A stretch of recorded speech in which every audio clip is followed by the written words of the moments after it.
Welcome to the next episode of HR Mavericks. I'm your host, Garrett Justice, and today I'm joined by Leeatt Rothschild, who's the founder and CEO of Packed with Purpose. Leeatt, how are you doing today?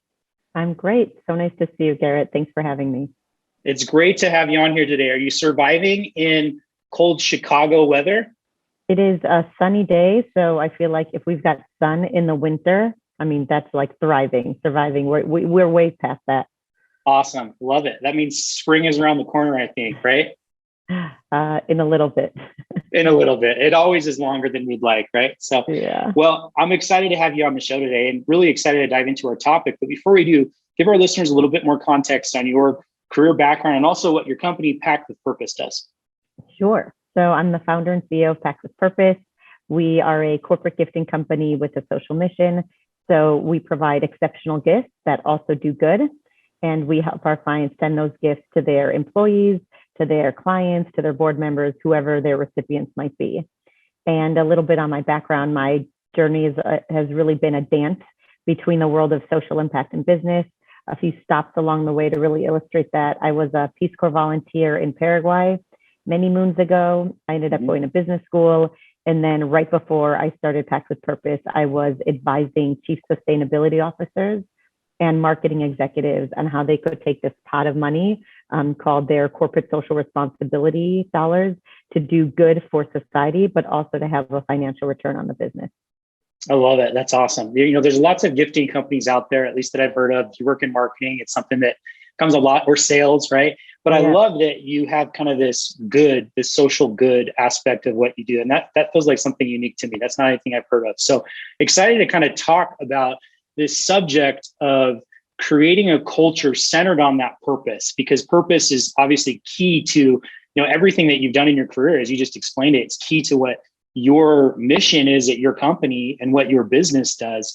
And so I think there's a lot of really good learnings that anyone out there can have around how do you create a culture in a business that's really centered on a key purpose. Before we jump into that though, I want to understand just a little bit more about how you feel like your background relates to the field of HR. So, most of the listeners of our podcast, like you and I've talked about, are these small business owners that are probably in a similar boat to you, but also, those individual HR practitioners. So I know we'll probably get into this in the topic a little bit more, but tell us a little bit more about that experience that you have relating to some of the pains that I guess a lot of HR, small business HR people face on a regular basis. Sure. Well, so let me take it from an optimistic point of view or a positive point of view. I would say, right. So as the founder CEO or someone who's leading HR at your company, you're only as good as your people are. Right. And so it doesn't matter how amazing your product or service is. If your people are not committed to your mission, if your people are not living their values in their interactions with their colleagues, in their conversations with prospects, in the way in which they manage a client issue, then you're not putting your best foot forward. You're missing an opportunity to have repeat business. You're missing an opportunity for someone to serve as an ambassador and a referral to someone else for your business.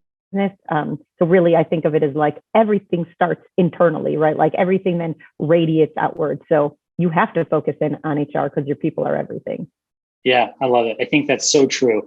And, with all the guests that I talk to on here, it kind of comes back to the same core thing, right? People are at the core of every business. Doesn't matter what business you're in, what industry, right? Who you serve, that, people are what keep the lights on and run it. And so you got to make sure that you're doing that well. And when you can layer in this element of purpose that's higher level than just to make a paycheck, it can be really motivating and empowering and encouraging for employees as well. Is that right? Absolutely. Could not agree more. Awesome.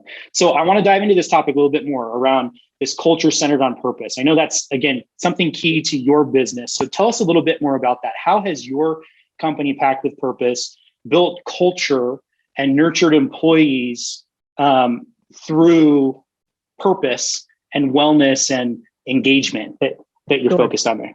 Yeah. Well, the fact that the products and our gifts all do good, we have purpose built into our DNA. But I would say that in and of itself still isn't enough. It definitely means that we have a clear sense of who we are as a company, and that when we are recruiting new employees to join Packed with Purpose, our value system is very apparent. And so it's easier to see someone and to understand if they might have a, cultural alignment in terms of them being a good fit. But that's sort of table stakes for us at Pact with Purpose, right? Like, we're a mission-oriented company. And so if you are not mission-oriented, you're probably not a fit. But beyond that, we have to think about how are we thinking about well-being and purpose and being impact forward beyond just the products that are in our gift.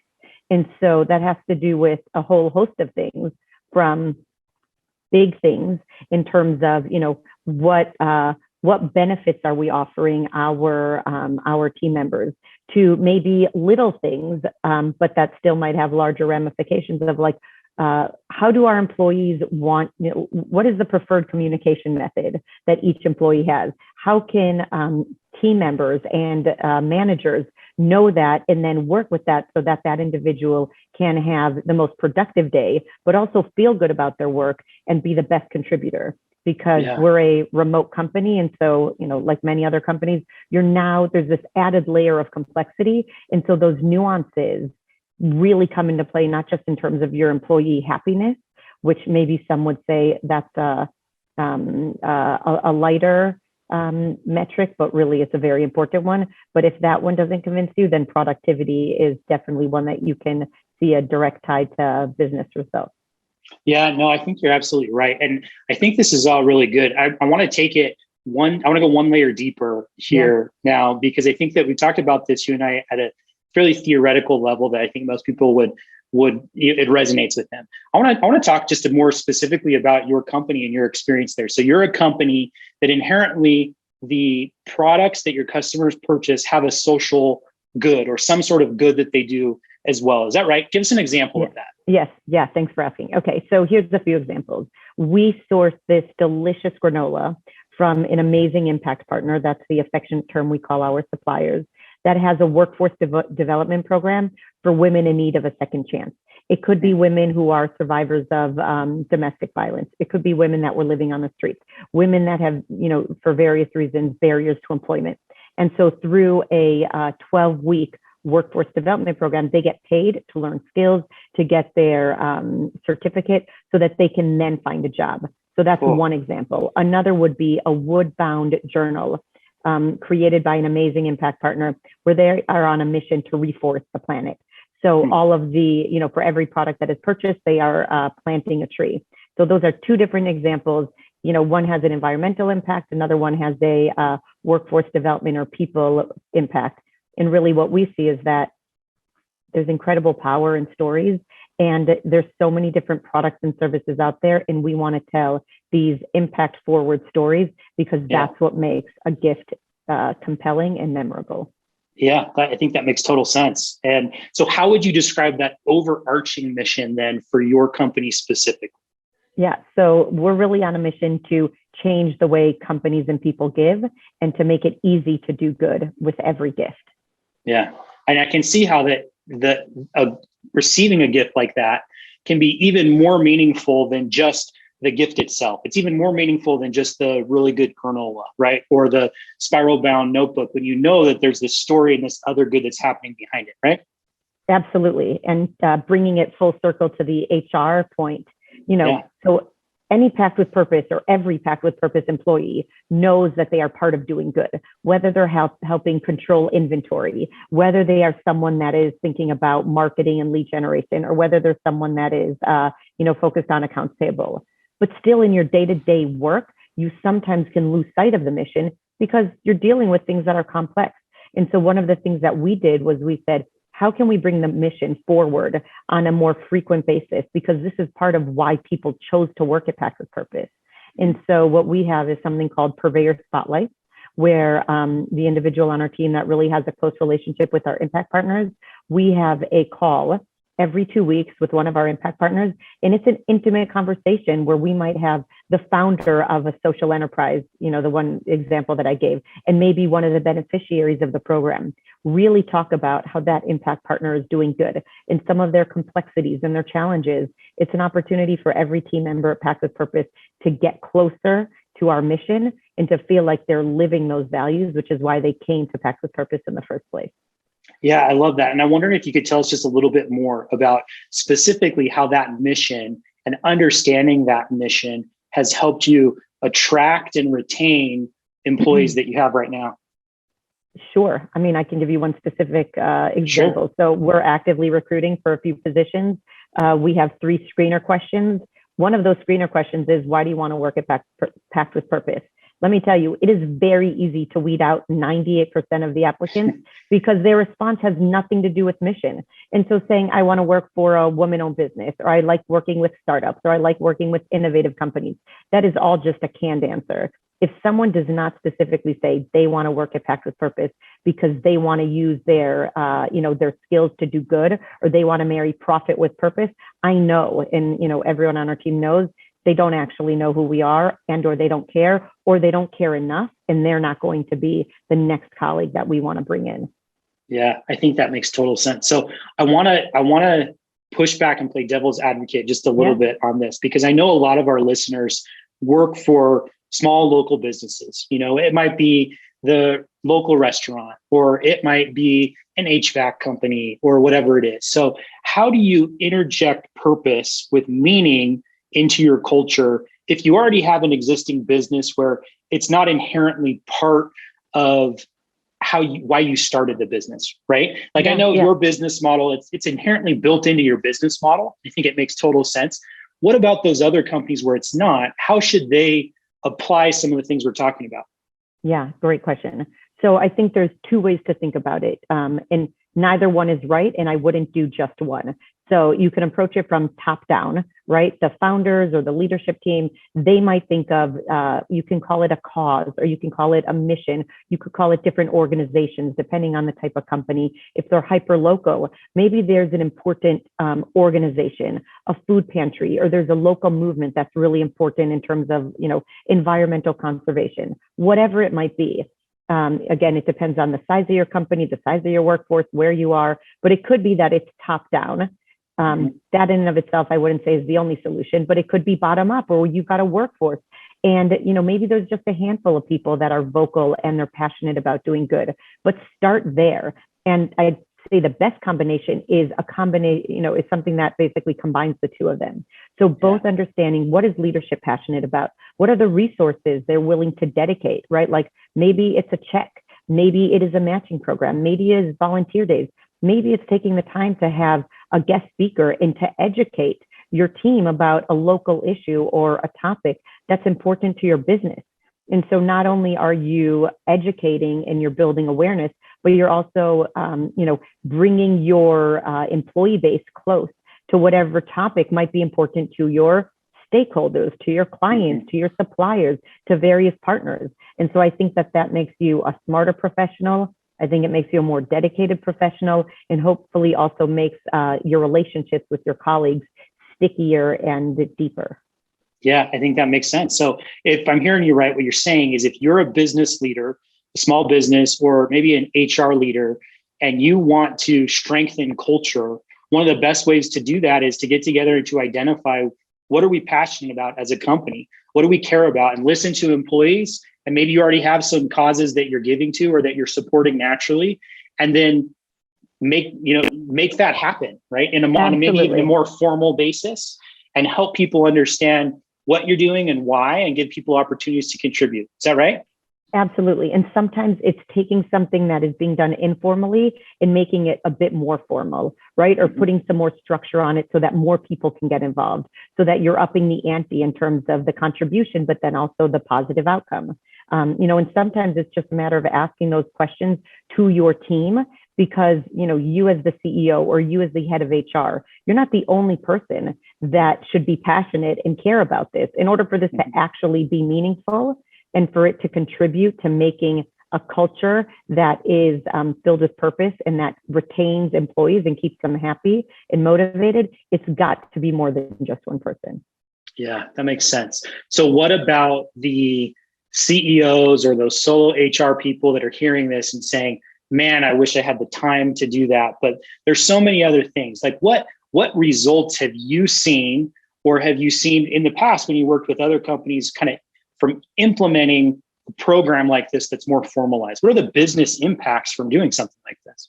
Yeah, well, I would say one of them is you've got a more integrated workforce. Because if it's not just one person in their office or, in their home office working and thinking it through, you've got people across different business units or functions that are coming together. And we know that people stay at their jobs because of their colleagues, right? Or because of their boss. And so creating those interactions and those opportunities to really grow relationships has a profound impact on people's tenure at a company. And now where more and more companies are working remotely, the opportunity to bond over a lunch or over an event or at the water cooler, that's totally fallen by the wayside. And so you have to create that. And once you create it, then this beautiful flywheel occurs where those, relationships blossom. And you know what? It might be that through a relationship where someone from customer success is speaking to someone in operations, you suddenly realize that there's a real opportunity to improve operations, to improve a customer's experience with your product or service, right? Yeah. So it's like never-ending breadcrumbs in terms of what the potential outcome could be.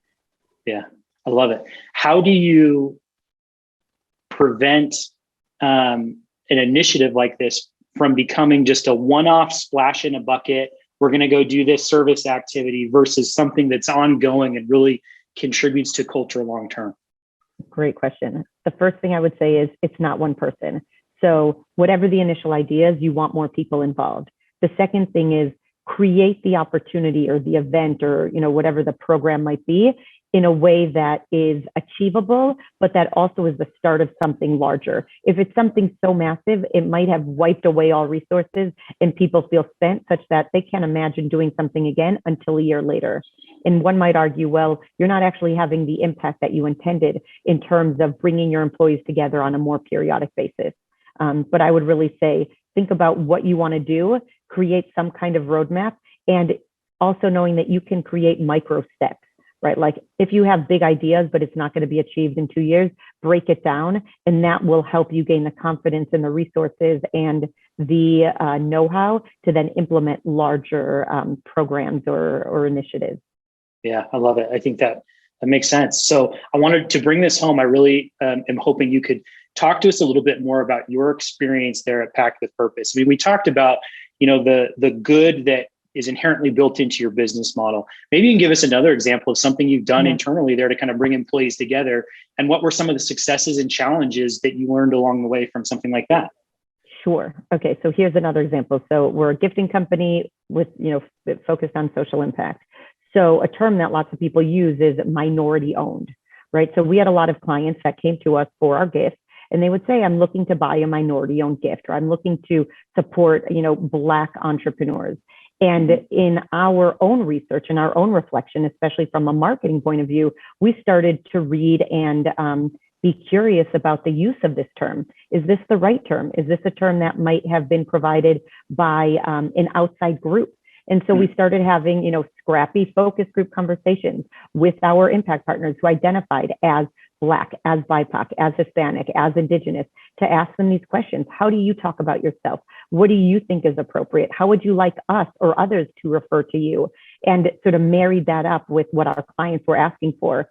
And all that was being curious and asking some good questions, but it really showed a spotlight for all of the employees at Packed with Purpose that this was the more circuitous route. It was the harder route, but it was an important thing for us to stand behind being a purpose-driven company, to think about how our words have meaning and how, if we are really supporting our product suppliers, our impact partners, how do we want to refer to them in a way that they refer to themselves? Yeah, I love it. I think that's a great example. So Leeatt, thank you so much for taking the time to share some of your insights with us. I know the time went quick today and we could probably stay on and chat for another couple hours about this stuff, but this has been awesome. So thank you for joining us. As we kind of wrap up here, one of the questions I like to ask all of our guests that's not necessarily related to the topic that we talked about today, could be, maybe, but it's really more related to the HR Mavericks community, which this podcast is a part of. And our mission there is really to democratize HR knowledge and best practices for those people who need it most, which is often small businesses. And so what's one tangible tip? What's one thing you'd recommend that our listeners do this week to really help improve their HR and people functions? I would say ask more questions. And you're asking those questions to your employees. You're asking those questions to your top clients. You're asking those questions to your prospects. if you're asking questions and you're genuine about wanting to hear the response, there is so much information that you're going to gather. Awesome tip. I love it. Ask more questions. I'm going to write it down and go work on it this week. So thank you for sharing that tip and your experience with us. If there are listeners that want to learn more from you, connect with you, or learn more about your company, what's the best way for them to do that? Sure. They could go to our website, packedwithpurpose.gifts, GIFTS. Look forward to connecting with anyone who reaches out. Thank you. And we'll drop that link in the show notes. So any listeners, go find that and you'll be able to find exactly where Leeatt's website is. So Leeatt, thank you again so much for taking the time to join with us today. Garrett. Hope you have a great rest of the day. You too. Thanks.